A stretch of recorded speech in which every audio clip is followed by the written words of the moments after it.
Pues ahora tenemos un seminario con un invitado muy especial, el doctor Giancarlo Lugo Villarino. Es mexicano, es oriundo de California, de Baja California, pero hizo sus estudios principalmente en los Estados Unidos, un doctorado en la Universidad de Harvard y un postdoctorado en la Universidad de San Diego. Después ahí hizo interesantes contribuciones, sobre todo en relación con células dendríticas. Y después se trasladó a Francia, en donde hizo otro postdoctoral con un muy buen amigo y viejo amigo, el doctor Olivier Neyrols. El doctor Neyrols hizo su doctorado con la doctora Brigitte Gicquel, que es una referente clásica de aspectos de biología molecular en micobacterias.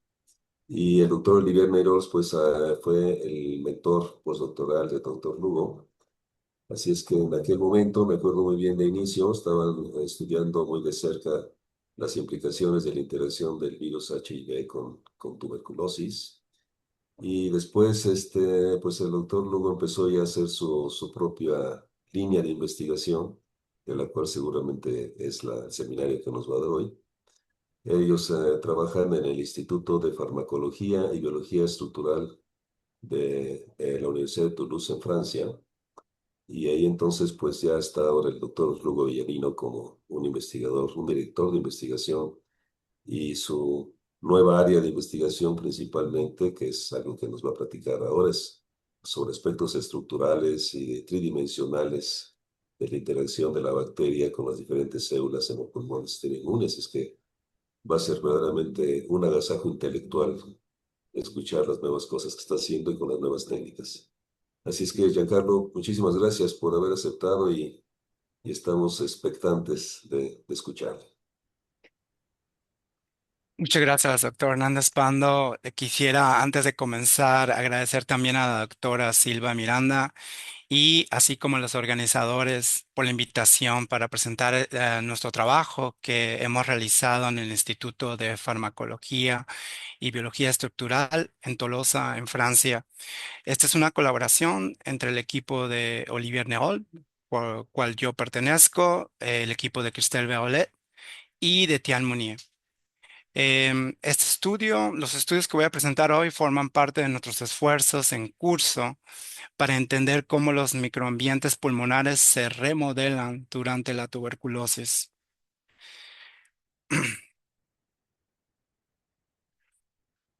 Usualmente, cuando presento una audiencia no especializada, empiezo por una diaporama como esta para dar una idea del peso global de la tuberculosis en el mundo y con estadísticas como más de 1,2 millones de muertes al año, al igual que más de 10 millones de casos, em, que realmente no han cambiado en el último reporte de las Naciones Unidas.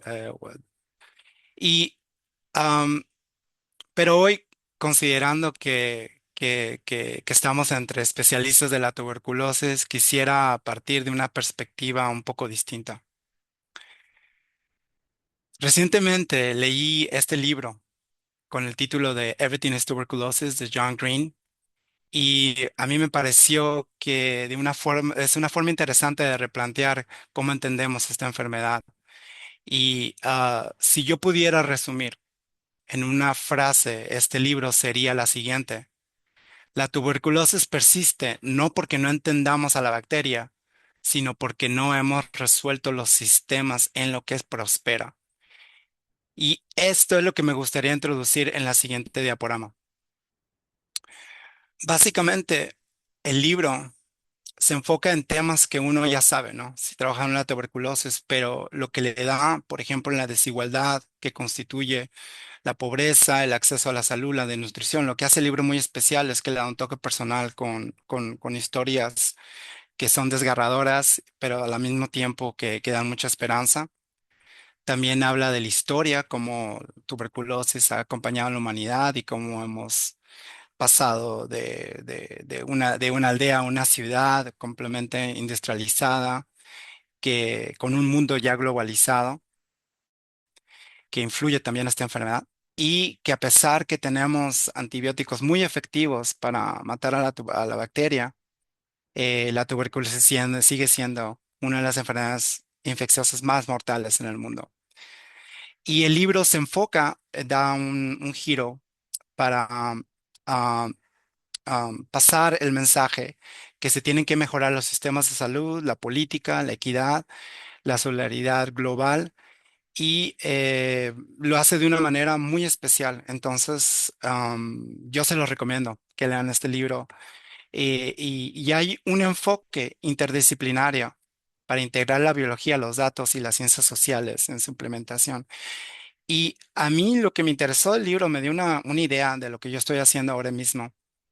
Y básicamente, si estos sistemas donde la bacteria prospera a una escala mayor existen, puede ser que estos sistemas también influyan de una escala menor dentro del pulmón, en sistemas que no conocemos muy bien, donde la bacteria persiste, que contribuye a la persistencia de esta bacteria.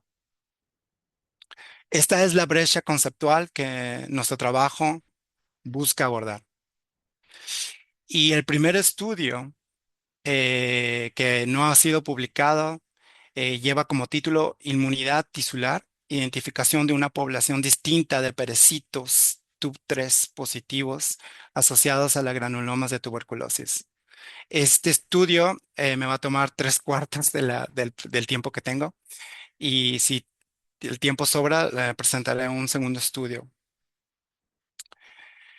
Eh, en la última década, ha habido un cambio conceptual importante de cómo entendemos la biología de los macrófagos. Macrófagos siendo el cible número uno de la Mycobacteria tuberculosis. Pero ahora ya sabemos, gracias a todos estos estudios de la última década, que la biología del macrófago está profundamente influenciada por su microambiente tisular. Como ustedes saben, en tuberculosis, el nicho alveolar es el mejor caracterizado que induce al macrófago, que es específico al pulmón, a en una respuesta antiinflamatoria y que básicamente los hace permisivos a a la bacteria. En contraste, cuando la bacteria pasa, gracias a este macrófago, del nicho alveolar al nicho de parenquima pulmonar, se conoce muy bien cómo este nicho recluta a monocitos proinflamatorios que provienen de la sangre y se diferencian en macrófagos intersticiales, que estos tienen una respuesta proinflamatoria y que pueden resistir contra la bacteria. De aquí viene el dogma, donde si ustedes han trabajado con los macrófagos, existe el dogma de M1, M2, por cual yo trabajé casi 10 años y que solamente puede ser aplicado a macrófagos derivados de monocitos, pero no a macrófagos del tejido. En contraste, sabemos muy poco de los nichos recientemente descritos, sobre uno de ellos siendo el nicho neuroinmune, compuesto de nervios periféricos, de células de Schwann y de macrófagos asociados a nervios. Y el otro nicho es el perivascular, compuesto de vasos sanguíneos, de células murales como los perecitos y células musculares lisas y los macrófagos asociados a este nicho. ¿Cómo estos dos nichos influyen en la respuesta del macrófago contra tuberculosis? No sabemos nada al momento. Sabemos que cuando la bacteria infecta el pulmón, induce la formación de granulomas. Estos también son nichos que son altamente estructurados por un anillo de macrófagos que contienen a la bacteria en el centro y rodeados por otras células inmunitarias. Estas células y la estructura en sí tienen como función la contención bacteriana y influyen también la persistencia y la progresión de la enfermedad. Históricamente, los granulomas son estudiadas como estructuras inmunitarias por la composición de células inmunitarias. Pero cabe resaltar que hay otras células que no son inmunitarias de origen estromal y se sabe muy poco sobre ellas. ¿Cómo estas células contribuyen a la formación, mantenimiento o función de los granulomas? No es conocido. Y es precisamente esta pregunta que nos lleva a la siguiente parte de la presentación. Una de las preguntas que abordamos fue si el nicho neuroinmune influye la biología del granuloma. En particular, nuestra estudiante de doctorado, Sara Monar, se enfocó en los macrófagos asociados a los nervios.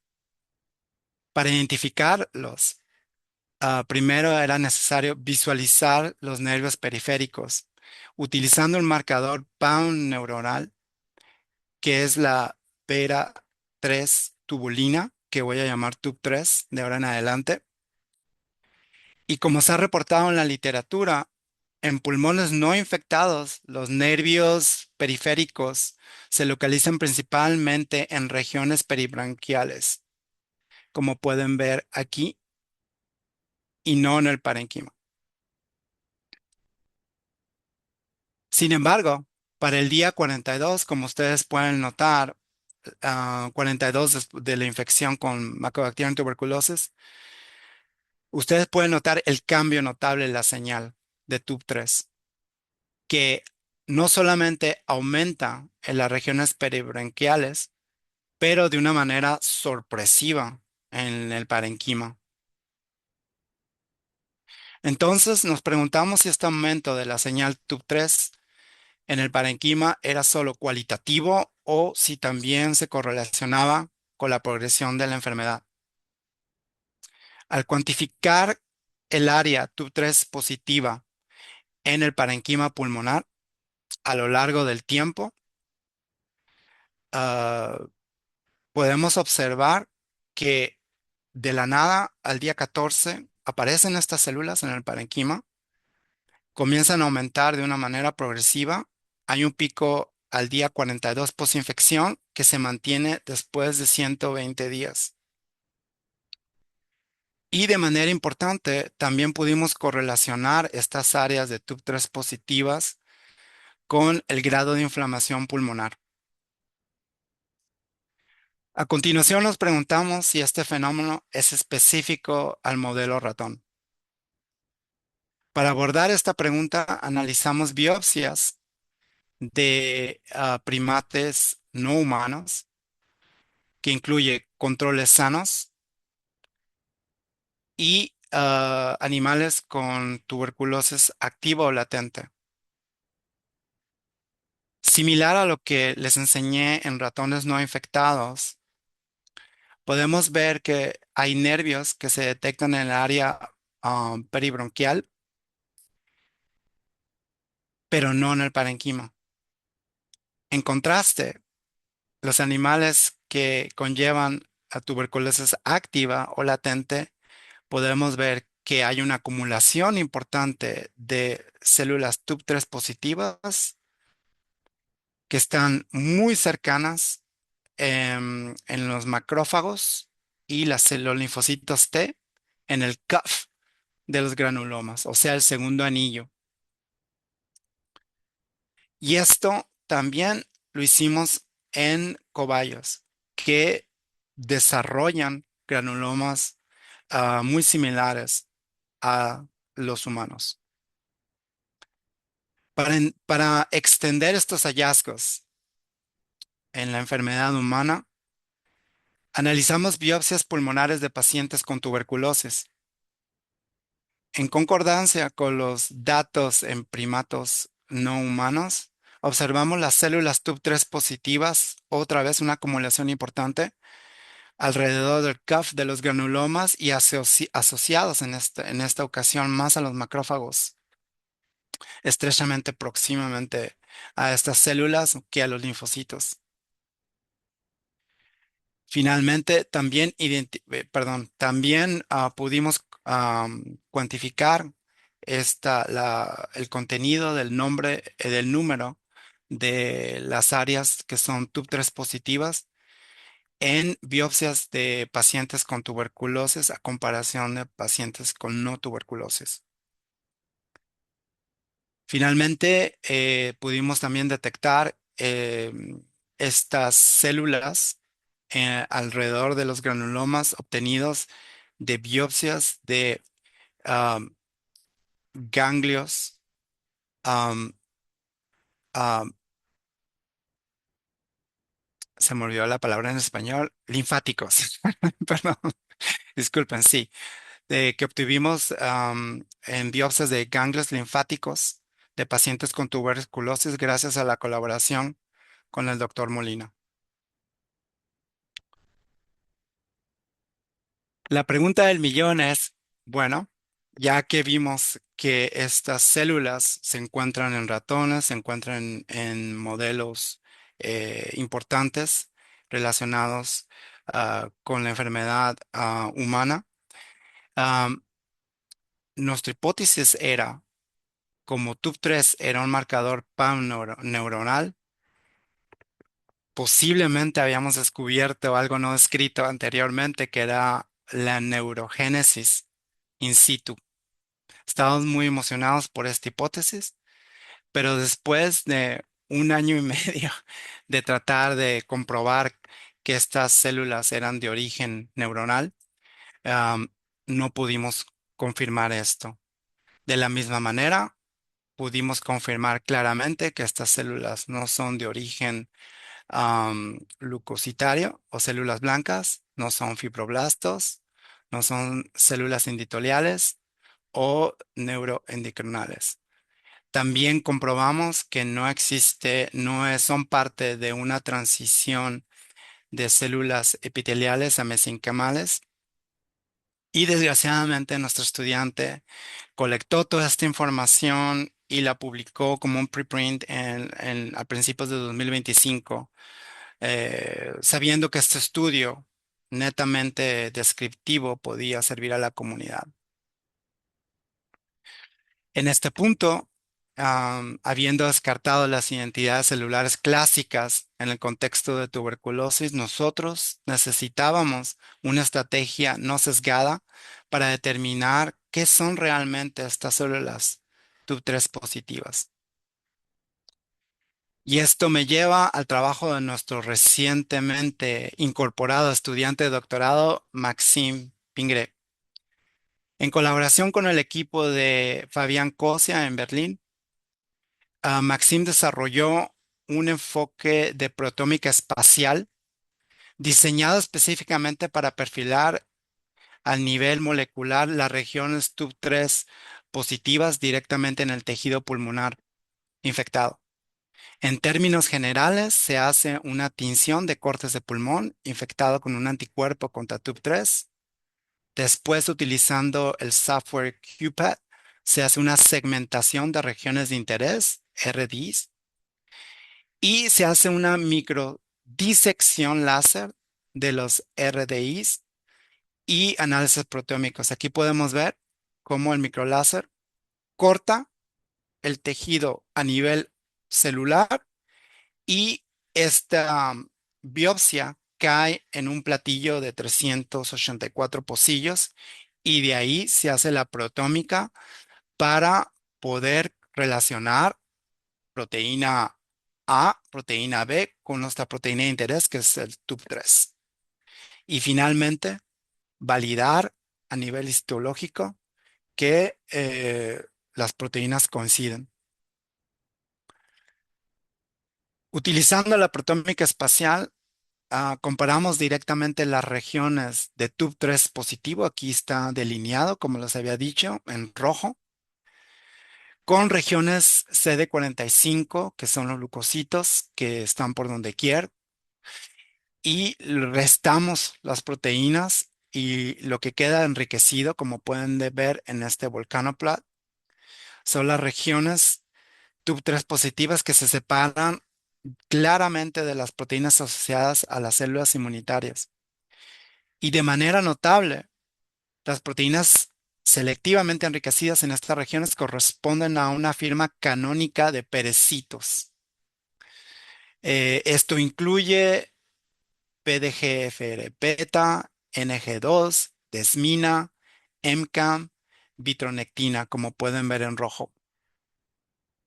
A continuación, validamos la identidad del perecito de las células TUB3 positivas mediante inmunohistofluorescencia. A la izquierda, ustedes pueden ver TUB3 en verde, NG2 en magenta, que de manera importante NG2 delimita células alargadas de localización perivascular que colocaliza con TUB3, como pueden ver en varias ocasiones, la cual consiste con una morfología típica de perecitos y no de prolongaciones neuronales. Esta colocación no se limita a NG2 porque también observamos lo mismo con MCAM y con PDGFR beta. Antes de continuar, permítanme hacer una breve pausa para introducir qué son los perecitos. Los perecitos son células murales que recubren los vasos sanguíneos, pero a diferencia de las células musculares lisas que cubren vasos de mayor calibre, como los arteriolas, los perecitos se localizan principalmente a lo largo del lecho capilar. Estas células se encuentran estrechamente asociadas con las células endoteliales, rondeándolas físicamente y formando parte integral de la microvasculatura, especialmente en órganos altamente vascularizados como el pulmón. Funcionalmente, los perecitos contribuyen a la angiogénesis y remodelación vascular. Gracias a sus propiedades contractiles, participan en la regulación del flujo sanguíneo local y la estabilidad vascular. Y finalmente, durante el desarrollo, los perecitos también contribuyen a la morfogénesis alveolar, conectando el crecimiento vascular con la arquitectura pulmonar. En conjunto, estas funciones posicionan a los perecitos como reguladores clave de la homeostasis vascular y tisular en el pulmón. Con base a esto, Maxine confirmó la estrecha asociación entre nuestros perecitos TUB3 NG2 positivos y las células endoteliales capilares, como se muestra en la proyección de 2D en la izquierda y 3D que voy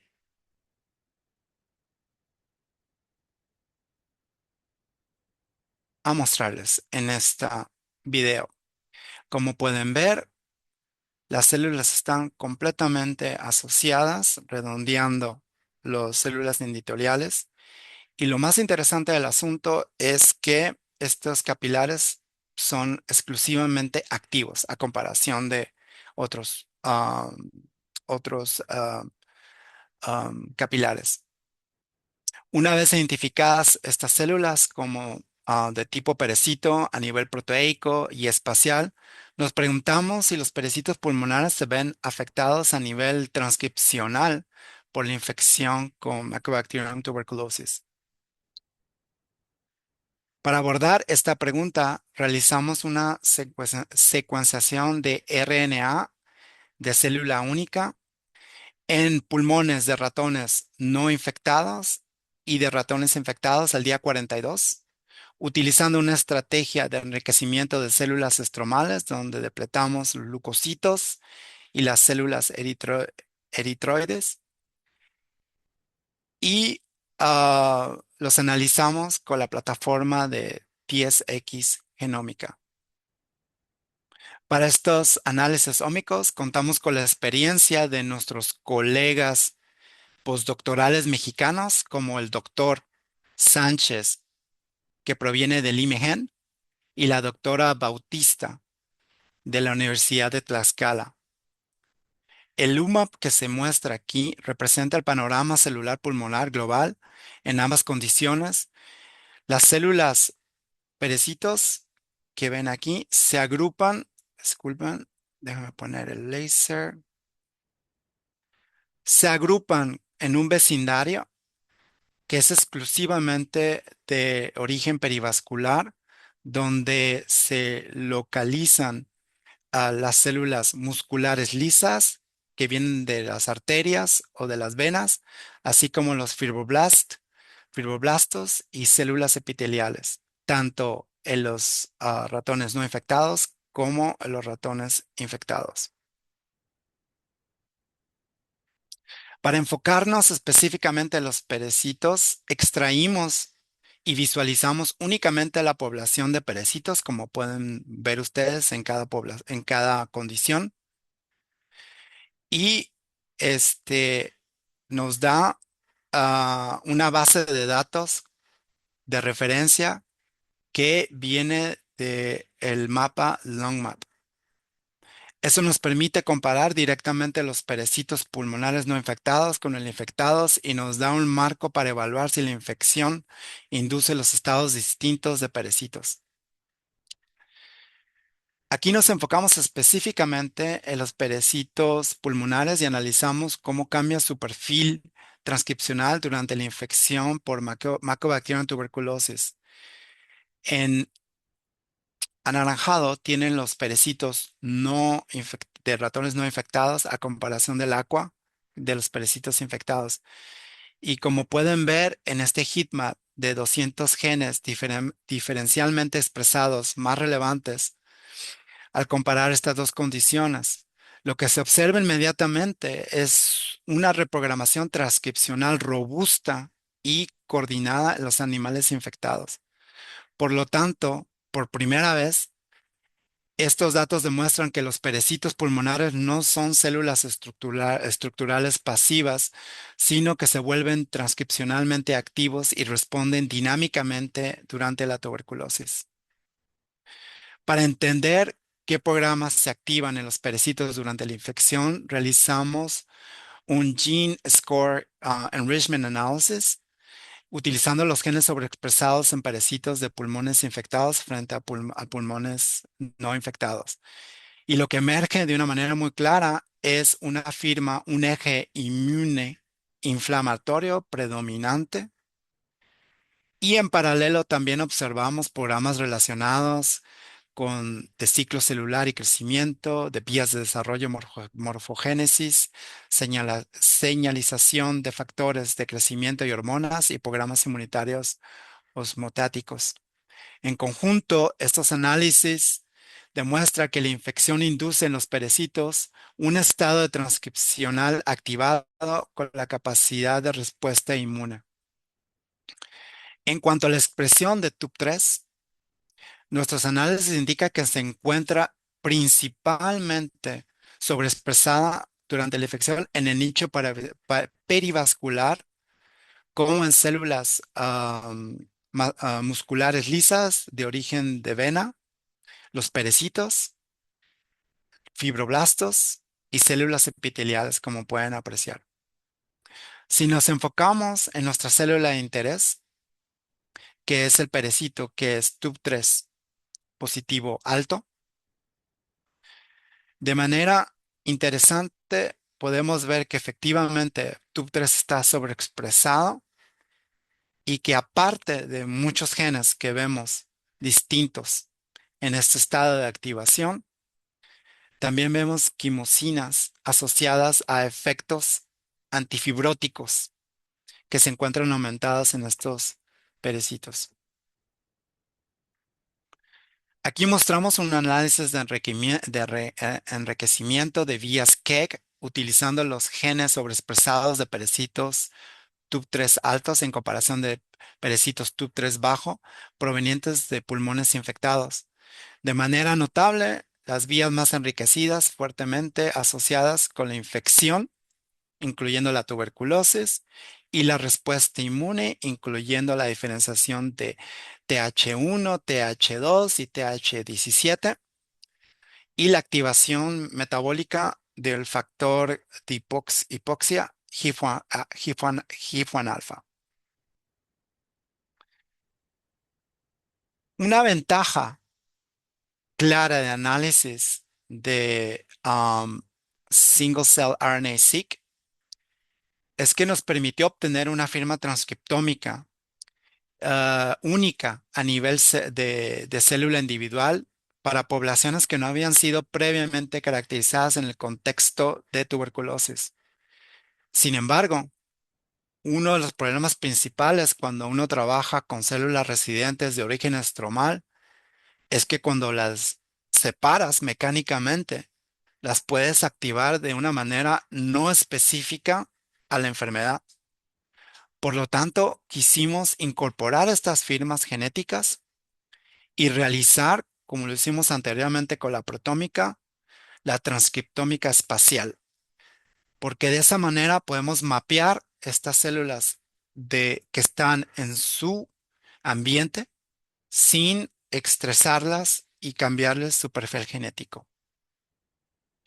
Por esta razón, este, hicimos esta estrategia que muestra aquí, donde se incorporamos las firmas que obtuvimos antes para identificarlas en el tejido, mapear esos estados en el contexto espacial y hacer predicciones. Por ejemplo, hablamos de la hipoxia de un lado, la contracción de los vasos sanguíneos del otro lado, y en eso podemos mejorar nuestras hipótesis experimentales. No sé si ustedes si saben bien de lo que es las diferencias de la transcriptómica espacial de Xenium versus Visium. Nosotros elegimos Xenium porque nos da una resolución subcelular a nivel de 2 micrómetros, al saber que, por ejemplo, los macrófagos miden de 10 a 20 micrómetros. La limitación a comparación de Visium es que solamente podemos medir 5.000 gentes por punto de 2 micrómetros. A comparación del Visium, que nos da una resolución más baja de 10 a 20 micrómetros, pero nos da todo el genoma. Aún así, combinando estas firmas, podemos utilizar un atlas de referencia, utilizar las firmas que obtuvimos anteriormente y hacer una anotación y, en teoría, encontrar nuestras células perivasculares TUB3 positivas. Esto también brindó un contexto de capacitación para nuestros colegas postdoctorales mexicanos, permitiéndoles fortalecer sus habilidades en análisis basados en ómicas. Y estos son los resultados que estos chicos obtuvieron. Básicamente, gracias a lo mostrado anteriormente y la estrategia, pudimos localizar los perecitos en ratones no infectados a comparación de pulmones infectados. Como pueden ver, la gran diferencia en la parte de abajo son todas las células inmunitarias que son incorporadas a la inflamación después de 42 días de infección. Pero los perecitos los podemos seguir. Y esto es muy importante porque el momento que uno tiene unos marcadores de células estromales de un tejido sano, pero el momento que hay inflamación, los marcadores se vuelven permiscuos, se comienzan a expresar en otras células, pero gracias a nuestras firmas y a la literatura podemos seguir estos perecitos aún 42 días después de la infección. Y como les mostré anteriormente en el heatmap de células aisladas y secuenciadas, aquí lo estamos en el tejido. Como pueden ver en aqua, los perecitos de ratones no infectados a comparación en magenta de perecitos de ratones infectados, hay un cambio transcripcional y este map enseña los primeros 50 top genes que se distinguen. Y como pueden ver, parte de esta firma otra vez son los quimosinos que juegan un rol anti-fibrosis. Aquí mostramos otra vez un análisis de la vía SCEG. De manera notable, como lo mostré anteriormente con el otro método, las vías más enriquecidas son fuertemente asociadas a la infección, incluyendo la tuberculosis, y a la respuesta inmune, que incluye el TH1, TH2, y en esta ocasión la señalización de NKB, que es una de las vías más clásicas de una inflamación basada en los receptores TOL. Para situar la expresión de TUB3 en el contexto, en el tejido, aquí se pueden dar cuenta que podemos, a comparación del último método donde distinguimos algunas células, aquí estamos viendo en su totalidad el gran número de células que expresan TUB3 en el tejido, en la condición de infección, a comparación de el pulmón no infectado, donde no solamente detectamos 4 células. Y esto es muy importante porque ahora, gracias a estas firmas que acabamos de obtener, podemos responder a las siguientes preguntas. Por ejemplo, ¿dónde se localizan los perecitos TUB3?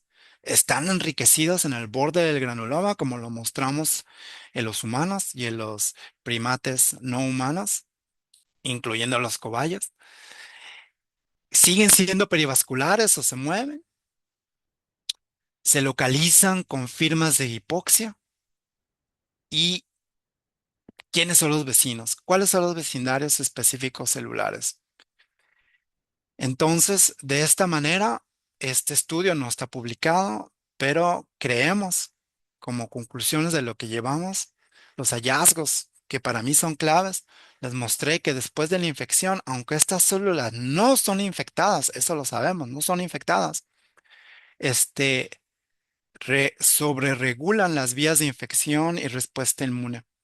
Mantienen una morfología que se parece mucho a los perecitos que son descritos en la fibrosis, y se colocalizan con marcadores de perecitos, como había dicho anteriormente, NG2, PDGF, R-beta y EMCAM. Pero yo nomás me enfoqué en los perecitos, pero el nicho también está compuesto de otras células perivasculares, como las células musculares lisas que también expresan TUB3, los fibroblastos que también expresan TUB3 y las células epiteliales que de una manera increíble también expresan TUB3. Entonces, ¿cómo vamos a terminar esos estudios como a nivel de perspectivas? Pues mire, la primera cosa que estamos haciendo, estamos cruzando un ratoncito que expresa la proteína verde con el promotor TUB3 y con otro ratón que utiliza el promotor NG2 para expresar la proteína DSR. Entonces, juntas podemos crear un modelo de ratón que pueda marcar estas células específicamente durante la infección y otro tipo de inflamaciones más allá de la tuberculosis. Ahora mismo estamos confirmando la identidad de los perecitos porque todo lo que le mostré fue en el contexto de ratón, pero no lo hemos hecho en el contexto de primates no humanos, el cobayo y eventualmente el humano. Entonces estamos haciendo todo esto ahora mismo.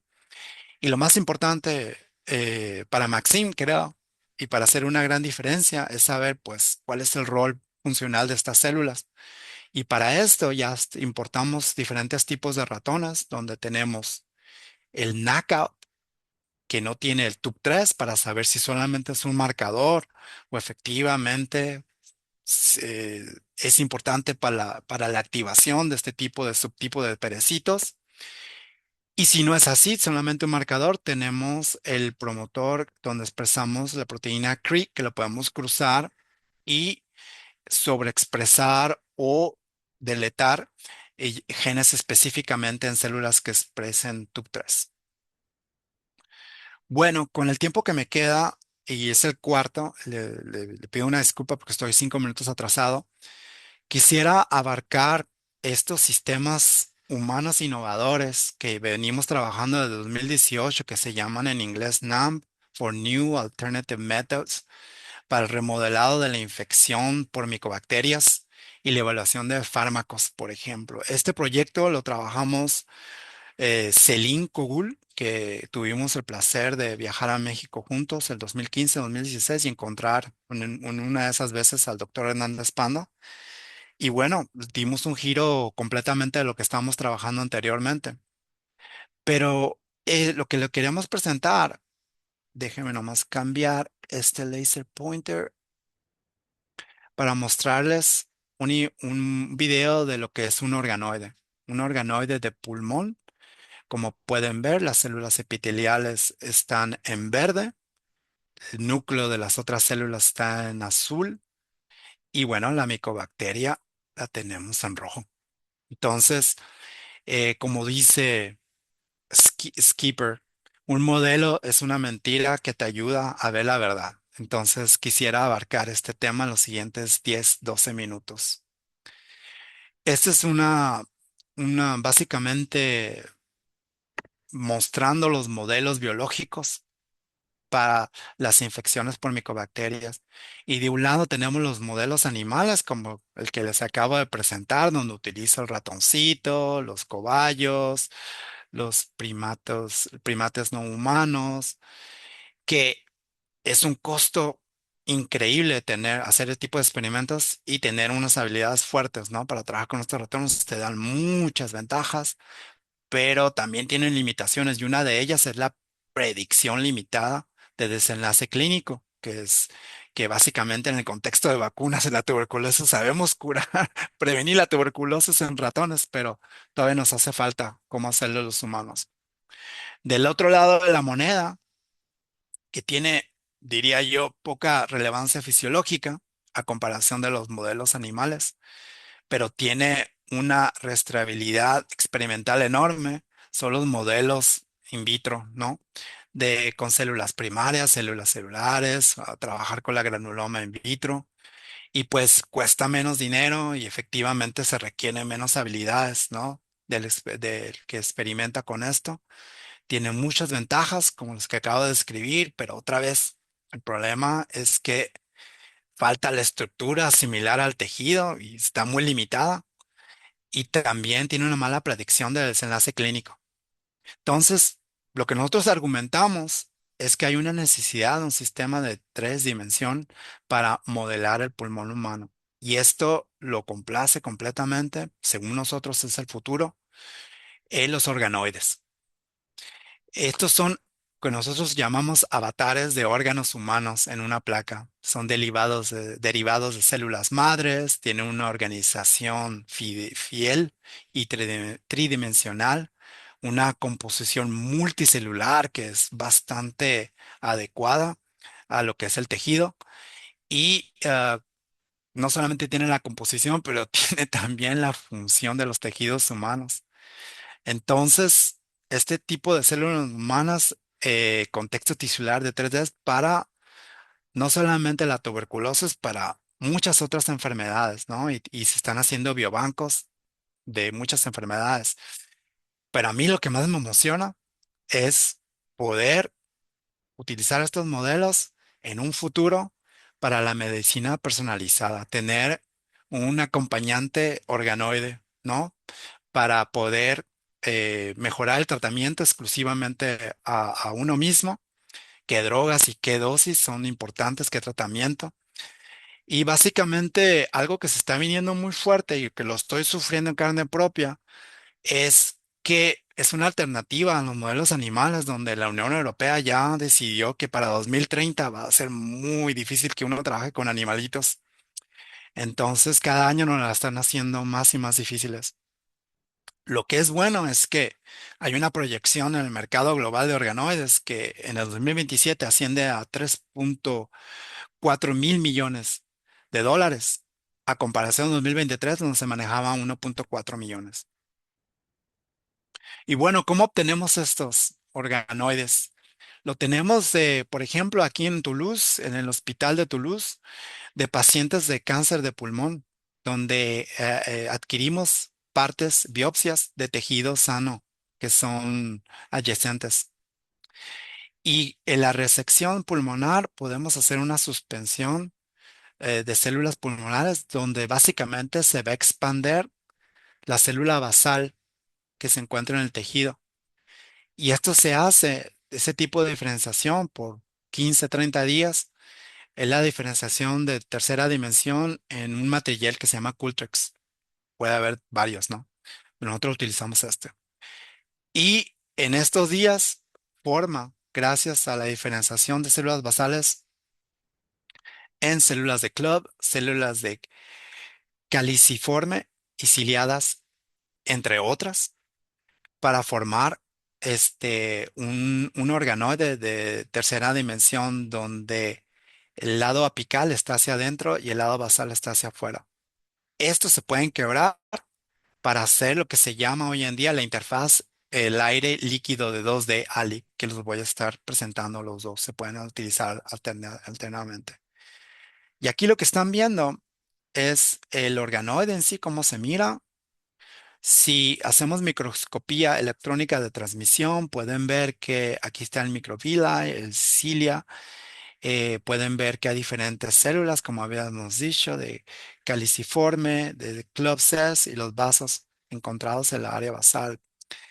Y aquí, como pueden ver en este video, pueden ver que las ciliadas se están moviendo como el cepillo microvellosidad para remover el moco y remover otras impurezas. Entonces, se produce moco también. Entonces, como les digo, es una cosa increíble trabajar con estos organoides.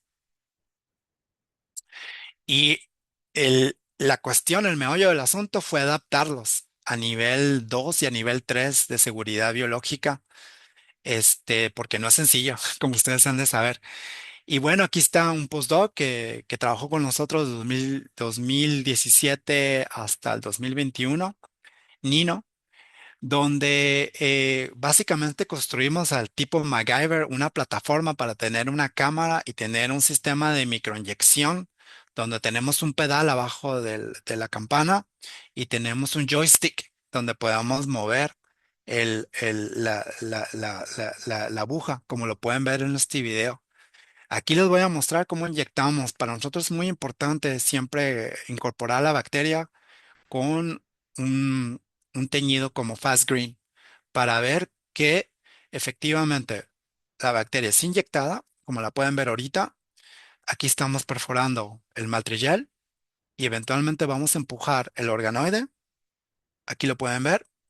Entramos y ponemos la bacteria y sabemos de que si el marcador no se diluye fuera del organoide, no perforamos hacia el otro lado. Esta perforación que uno hace se sana rápidamente, entonces no hay bacteria que crece alrededor. Como digo, el dye no se sale del organoide y bueno, sí requiere un alto grado de entrenarse, ¿no? Y hacerse experto en la materia. Y bueno, esto se publicó en 2022. Yo le prometí enseñarle cosas no publicadas, pero como base necesito enseñarles estos datos. Básicamente, cuando inyectas a una bacteria, en este caso que expresa DS-Red, se localiza dentro del lumen y no se sale de los organoides. Aquí te hacemos una comparación de la Mycobacterium tuberculosis a comparación de Mycobacterium abscessus y como pueden notar, están dentro del lumen, no infectan las células epiteliales, no están dentro de las células epiteliales, pero básicamente están, si pudieran ver el video, dando vueltas como si fuera una máquina de lavar. Y bueno, aquí no hicimos ómicas, hicimos qPCR.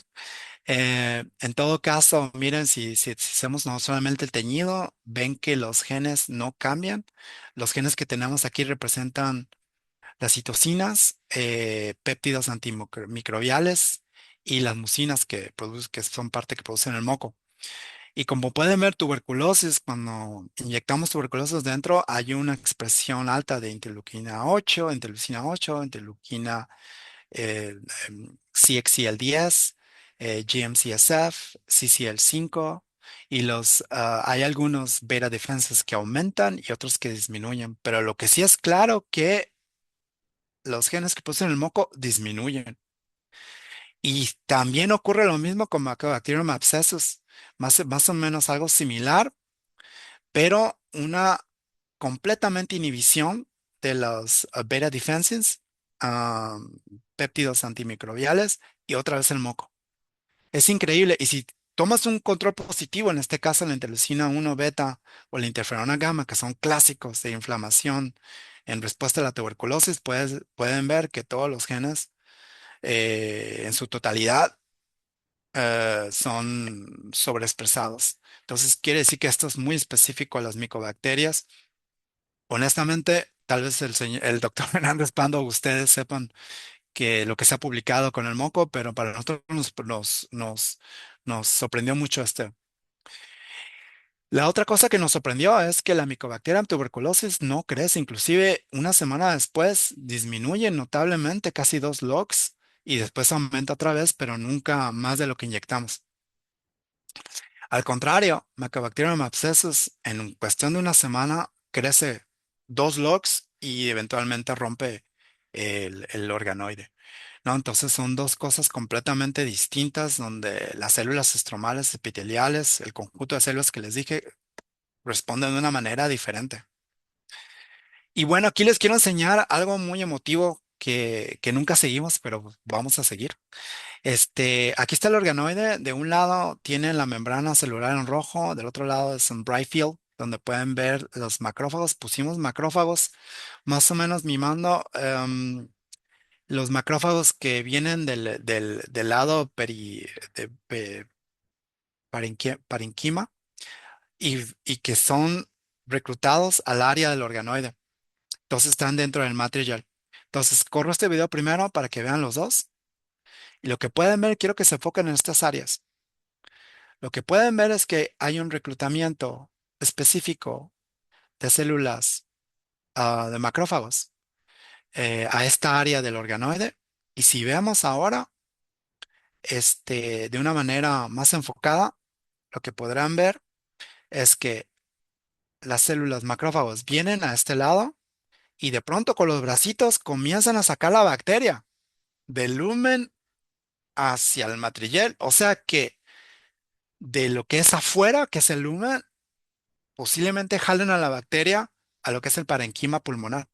Miren, y aquí tienen el otro, el bright field, donde pueden ver reclutamiento de los macrófagos, cómo llegan al área y cómo con sus bracitos comienzan a penetrar el organoide.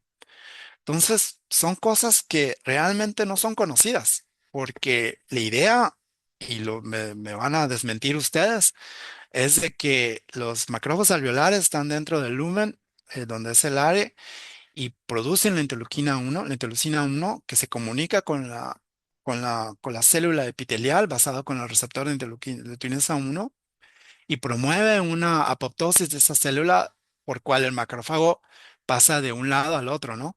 Esa es la hipótesis gracias al equipo de Kevin Urdal, ¿verdad? Que se publicó ya hace varios años en Cell House and Microbes.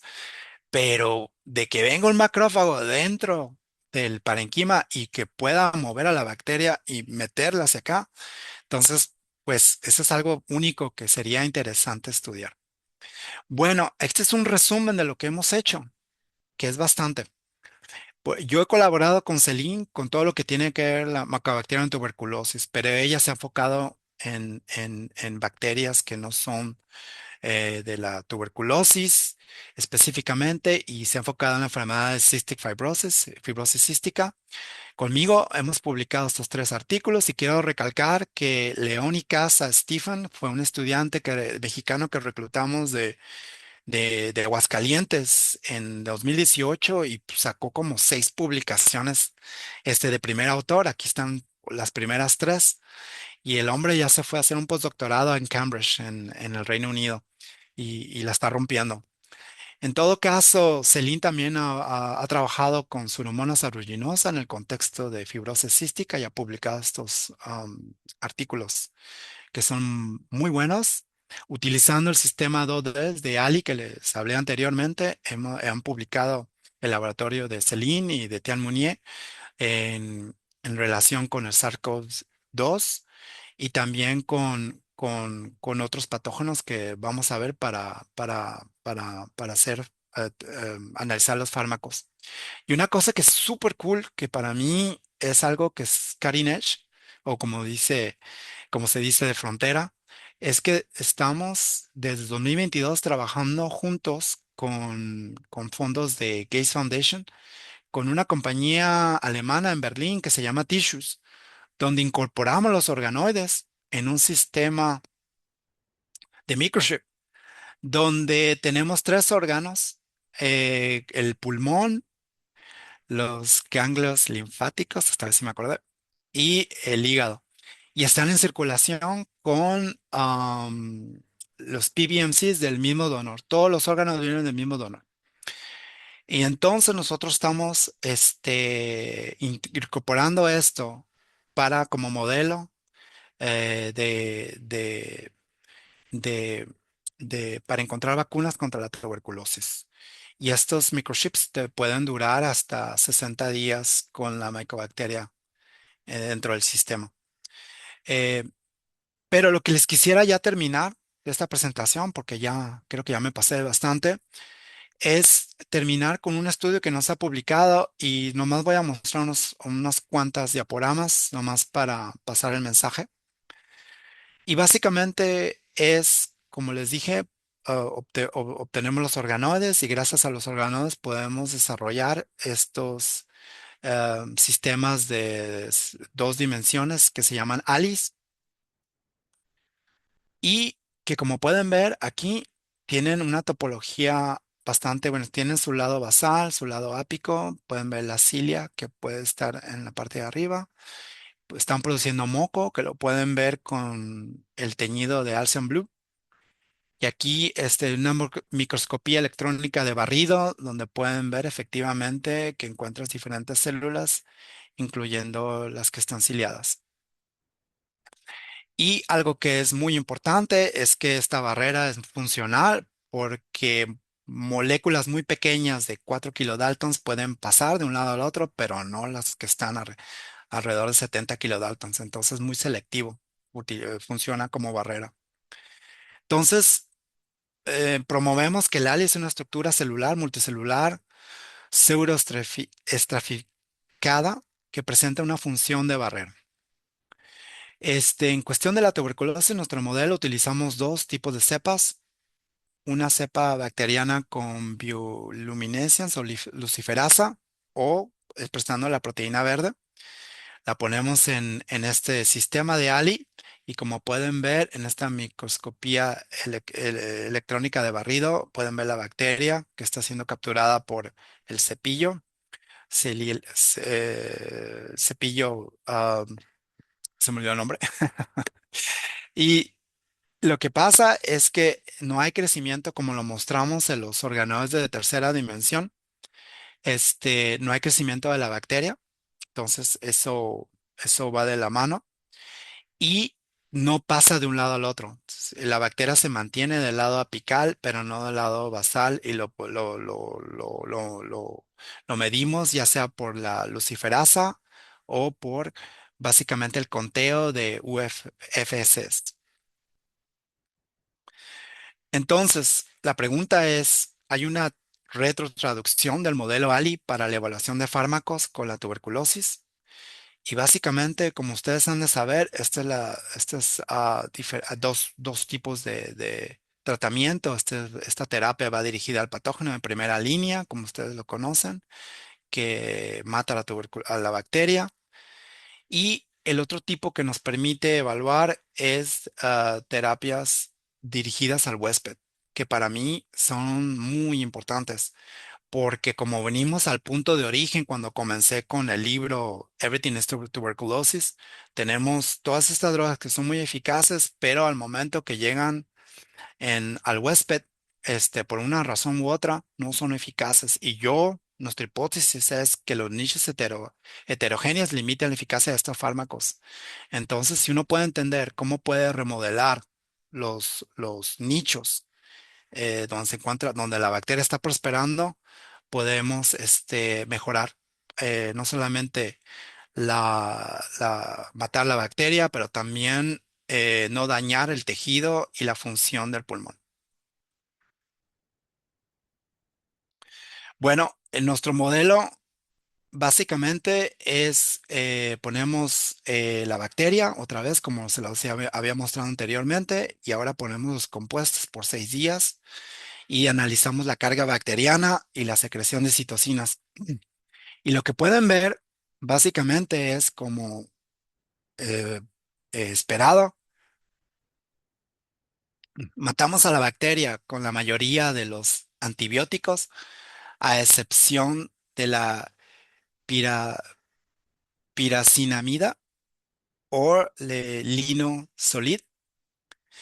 em, y los compuestos que ciblan el huésped, no hay diferencia, como esperado.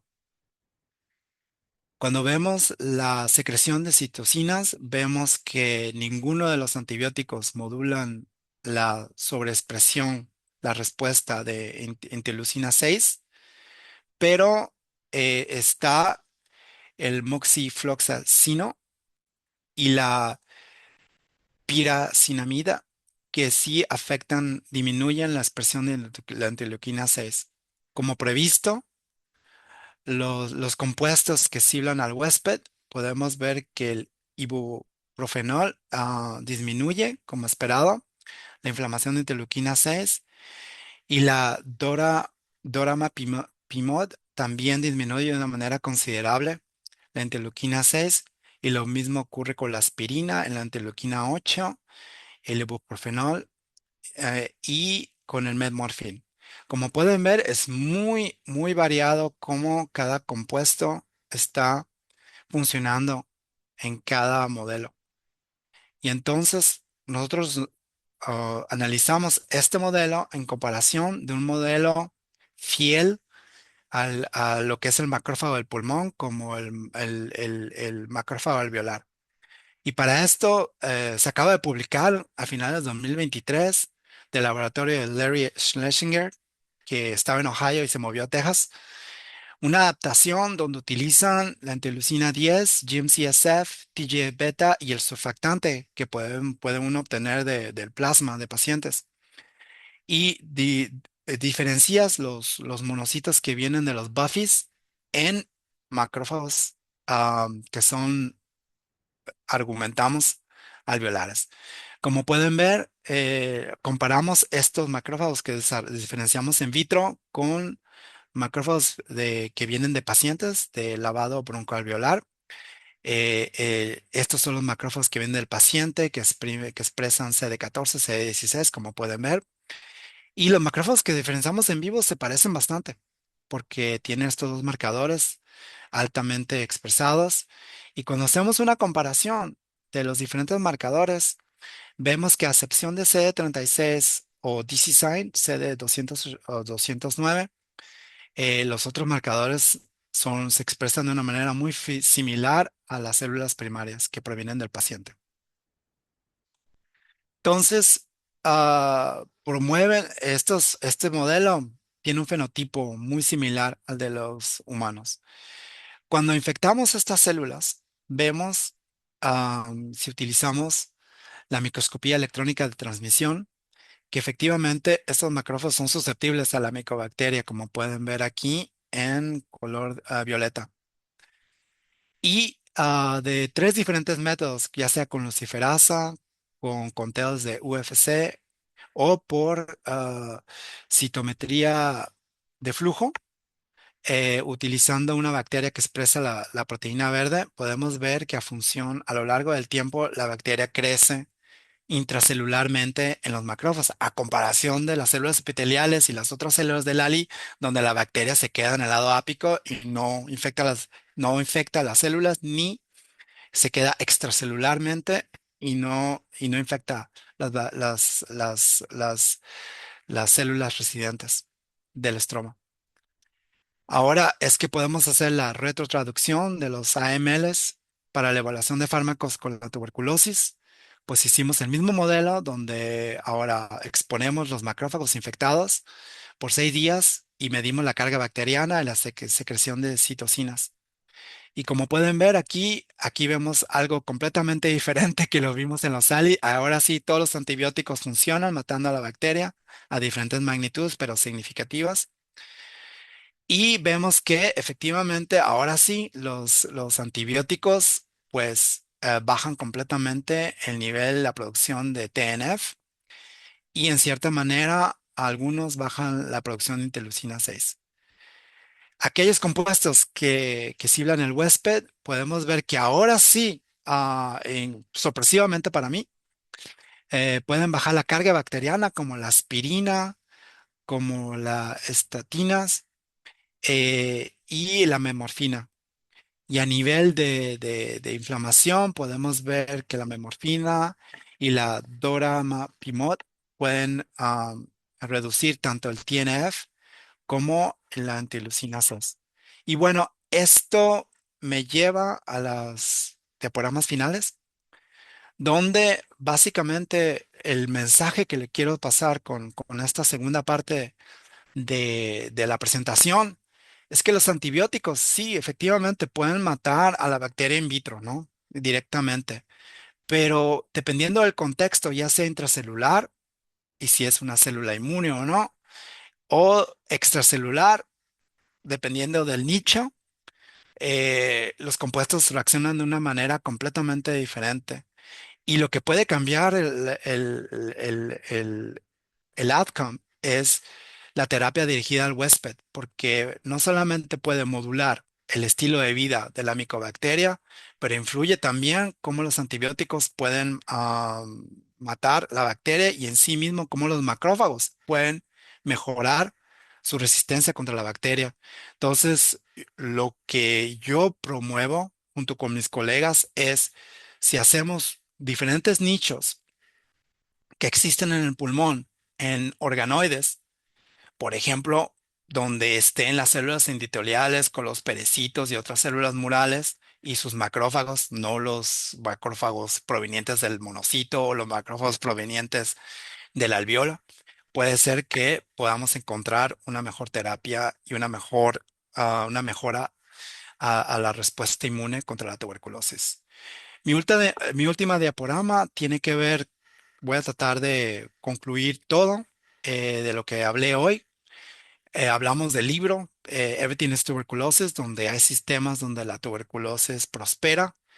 Y la idea que nosotros tuvimos gracias a ese libro es que tal vez esos sistemas a nivel de larga escala, en una menor escala dentro del pulmón, pueda prosperar como el nicho alveolar, el nicho neuroinmune, que no tuve el tiempo de seguir hablando sobre eso, y el nicho perivascular, donde fue parte de mi primera presentación. Propongo que la tecnología de organoides se pueda hacer en estos tres nichos para lo que le mostré en la segunda parte de la presentación, podamos entender cómo estos compuestos de terapia en el compartimento intracelular como el extracelular y cómo puede variar dependiendo del nicho y las diferentes combinaciones de los tipos de macrófagos asociados a cada nicho. Y bueno, basado en esto, volvemos a lo que decía el libro, ¿no? De integrar todos estos datos, todas estas cuestiones biológicas, no solamente para la prevención y la terapia de la tuberculosis, pero fuera de la tuberculosis, para la salud del pulmón, en cuestión de la fibrosis, en cuestión de otras enfermedades como pulmonares obstructiva crónica o en pandemias emergentes como lo que vivimos con el COVID-19. Y bueno, termino mi presentación y les pido otras disculpas por los 10 o casi 15 minutos extras para presentarles mis diaporamas más importantes. No me podía ir sin eso. Pues el primer trabajo fue hecho por Sarah Monarch, quien ahora es un postdoc en Melbourne, Australia. Nuestro doctorante ahora mismo, cursando su segundo año, cual pudo descubrir la identidad de estas células. Y bueno, hablamos también de los chicos mexicanos que están haciendo su postdoc, ya sea en el equipo de Olivier, bajo mi comando, Elizabeth Bautista, también el equipo de Cristel, teniendo a José Manuel Sánchez López, que ha sido instrumental para toda la información ómica que les enseñé. Y bueno, efectivamente, todos los colaboradores que sin ellas esto no podría ser no podría ser posible y todas las plataformas en el instituto y supuestamente el financiamiento. Esa es la primera parte y la segunda parte viene de la parte de laboratorio de Terre Meunier, mi colega Celine Kogul, donde el principal actor fue este chico que acabamos de reclutar con permanente. um, Caio Bonfim, que es el primer autor de todo el trabajo que les enseñé, es brasileño, y ahora sí, gracias a ser reclutado de por vida, podamos trabajar más bien con él. Y bueno, los colaboradores y todos los financiamientos. Y con eso les digo gracias. Una vez una disculpa por atrasarme y les doy la gracias por su atención. Y si tienen alguna pregunta, si todos están despiertos, pues con todo gusto. ¿Qué pasa, Alicia? No, doctor, al contrario, estamos muy agradecidos. Los comentarios que estamos recibiendo es extraordinaria presentación. La doctora Cristina Gordillo le quiere hacer una pregunta, pero antes quiero ofrecer una disculpa porque el doctor Rogelio tuvo que salir por un evento académico que tiene. Me dijo que le pasará las preguntas después para que puedan intercambiar opiniones, pero la doctora Cristina, adelante. Gracias y perdón que me prepare la primera, pero justo tengo que atender una reunión ahora. Pero no quería irme sin felicitar y agradecer muchísimo la presentación del doctor Giancarlo. Fabulosa, las imágenes excelentísimas. Me emocionó mucho ver los videos porque da un panorama mucho más acercado, ¿no? A la realidad que se vive a esa escala. Y bueno, tenía una pregunta sobre cómo con todas estas grandes contribuciones que están haciendo en cuanto a la parte de biología celular y molecular, esto de los organoides me parecen plataformas geniales. Y me gustaría más bien como yendo hacia hacia lo que viene, ¿no? ¿Qué desafíos considera que tienen actualmente en la validación clínica de los hallazgos que han tenido y en su aplicabilidad, vaya en campo, ¿no? Ya en donde es tan pertinente? No, gracias por sus comentarios, gracias por los elogios. Honestamente, para mí es un placer estar aquí con ustedes. Les pido una disculpa que mi español no es muy bueno. Es la segunda vez que presento profesionalmente en mi lengua, porque soy mexicano, solamente que no, después de la secundaria no me crié en México, no me eduqué en México, entonces sí me hace falta un español más técnico. Entonces le pido disculpa por eso. Pero gracias por los elogios. Ahora, para contestar tu pregunta, me puedo enfocar ya sea en el segundo estudio, que creo que fue lo que más te interesó a comparación del primero. Este, mire, yo estoy muy emocionado por esta tecnología porque yo creo que es un buen compromiso de los modelos que le dije en cuestiones de la relevancia fisiológica, pero también reproducir los resultados de una manera coherente y también para países como en desarrollo con Latinoamérica, esta tecnología creo que sí es tangible a nivel económico, a nivel de destreza. A mí lo que me apasiona, como le dije, mencioné lo que es la medicina personalizada, porque si se pone a pensar usted, todas las drogas que tenemos como terapia, no sé, no importa qué enfermedad, es con una población normalmente que se está tratando de mejorar, pero son de personas blancas y sobre todo de hombres blancos. Y bueno, este, históricamente ha sido así, pero ahora estamos tratando de corregir eso. Pero lo que quiere decir es que hay muchos efectos secundarios. Y entonces, imagínese usted teniendo acompañantes organoides. Y no necesita usted lo que era anteriormente un problema ético de obtener las células madre de embriones que vienen de aborciones. Ese era un rollo antes, pero la tecnología nos ha avanzado tanto que de la saliva te podemos reconstruir un mini pulmón. Entonces, de los tejidos que les mostré, que es más fácil porque hay más células madres en el tejido, de, de tejido que se tira a la basura, lo puedes recuperar y puedes guardar esto. Es que es increíble. Esto los guarda, los organoides, los puedes guardar, los puedes congelar, puedes hacer biobancos, puedes agarrar de pacientes, por ejemplo, la fibrosis cística, los puedes guardar y puedes, hay los estudios, te invito a leer los papeles de mi colega en la fibrosis cística, porque es súper padre cómo ellos agarran esos organoides de pacientes con fibrosis cística y cómo pueden ver cómo responden completamente diferente a la bacteria Mycobacterium abscessus. Entonces, esa es una parte, pero lo que a mí me parece súper fuera que me vuelva un poco loco, es que puedes hacer la terapia CRISPR-Cas9 en estos organoides para ya sea deletar un gene o introducir un gene. Por ejemplo, para la cystic fibrosis está la compañía Vertex en San Diego. Yo soy de San Diego, California. Que ellos lo utilizan ellos para restaurar los mini pulmones que desarrolla el paciente, le hace la terapia que pone el gene correcto de la pompa de sodio y de cloro, perdón, de cloro, y la reconstituyen en el paciente. ¿Tú te imaginas eso? O sea, tener los mini pulmones, tac, tac, tac, tac, tac, los corriges genéticamente y los puedes trasplantar. Entonces, para mí eso me vuela la cabeza, o sea, completamente poder hacer eso, o sea, para mí es el futuro. Eh, Obviamente que hay modelos que se necesitan guardar y eso es lo que tenemos. Estamos peleando nosotros aquí en la Unión Europea de que ellos se quieren deshacer de todos los animalitos y bueno, éticamente, obviamente, eso es algo que se tiene que hacer a futuro, pero no se tiene que hacer tan rápido. No sé si te contesté tu pregunta, pero me, me gusta platicar mucho, así que me paro, me voy a obligar a parar.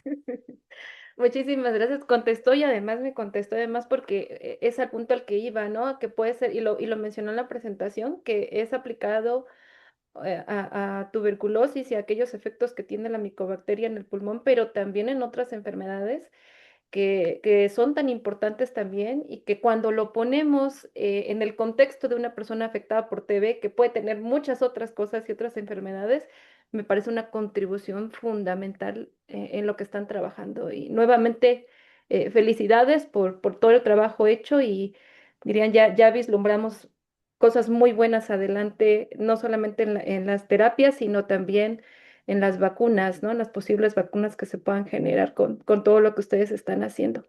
También manda saludos el doctor Héctor Javier Sánchez, que tuvo que retirarse. Estamos en evaluaciones aquí en el posgrado, pero también le dejó sus saludos y me pidió darle sus saludos verbalmente. Genial, muchas gracias, se lo agradezco, un gusto verla y conocerla y oírla. Un gusto. Hola, igual te manda saludos Jaime Ocampo, supongo que es algún compañero tuyo. Sí, nos conocemos desde el pasado, es muy buen amigo, un muy buen colega. Sí, Ah, gracias. esto, nada, esto voy a compartir tu, a ver si puedo, si no. O, Isaías, ¿puedes compartir ok, ya está. Ya se ve. Muchas gracias, Giancarlo. Este, comparto tu constancia de participación en este seminario que diste con un excelente tema. Realmente estuvo muy interesante. De todos modos, voy a volver a ver porque me encantó todo lo que estás haciendo y sobre todo esta parte que mencionas, ¿no? De los organoides. Yo estoy en algunos comités de ética y sí, como dices, hay muchos problemas a la hora de trabajar con animales, sobre todo con humanos. Y obviamente esto pues yo abre muchas posibilidades y le veo así como que mucho de lo que se puede hacer, ¿no? Entonces, bueno, leo el tema. Mayra, ¿tienes alguna pregunta? Solo reiterar, doctor, que está invitadísimo para el congreso que vamos a tener.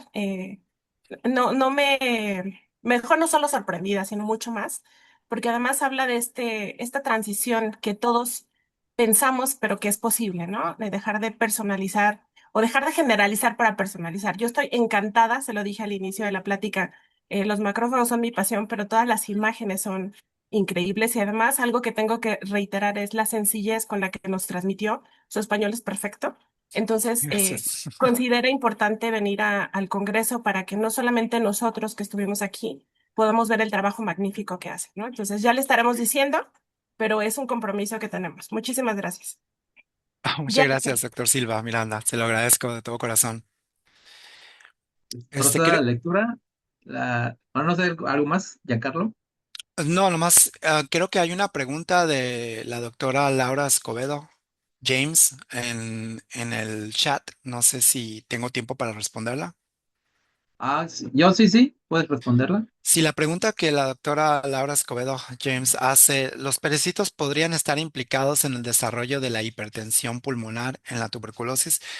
Creo no quiero pecar, em, pero creo entender que sí, y creo entender que hay varios estudios ya sobre eso. Lo que a mí, lo que este estudio aportaría a esos estudios sería en este estado de activación donde es caracterizado por la tubulina 3, Vera 3. Creo que podía darle un toque más especial porque no sé si se dieron cuenta, pero solamente el 5 al 10% de todos los perecitos totales, este, adquieren el TUB3 y son completamente diferentes aquellos perecitos que no expresan TUB3.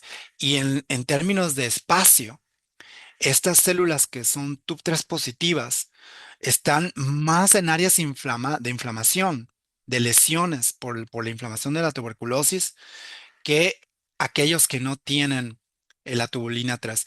Es por eso que queremos primero hacer los ensayos con un ratón que no tiene la tubulina TUB3 para ver si este marcador juega más allá que un simple marcador, juega un rol importante como un estrés, donde la tubulina de este tipo, hay 9 tipos de tubulinas, cambia la morfología de las células y pueden adquirir propiedades para aguantar, por ejemplo, el contexto hipóxico.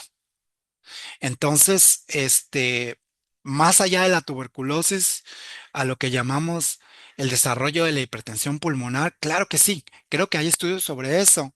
Em, pero si no hay, porque no he hecho, he leído algunos reviews, entonces tal vez me esté equivocando, pero creo que podemos contribuir a específicamente decir en tal vez el TUB3 sea inducido en todo tipo de inflamación y todo tipo de estrés, donde los perecitos adquieran una función protectora. Esa es la hipótesis que yo tengo ahorita. Gracias.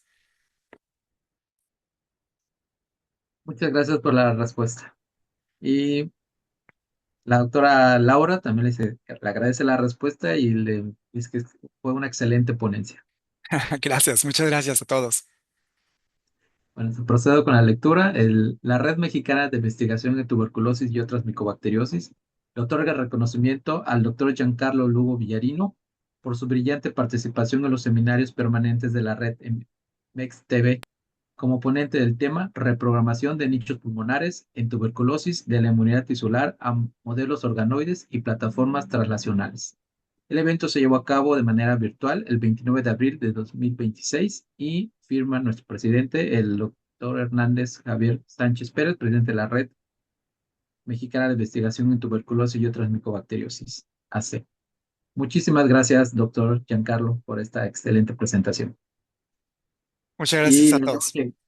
le haremos llegar el reconocimiento vía correo electrónico. Fantástico. Gracias. y muchísimas gracias a todos. Estaremos compartiéndoles los siguientes eventos que tengamos y muchísimas gracias por el día de hoy.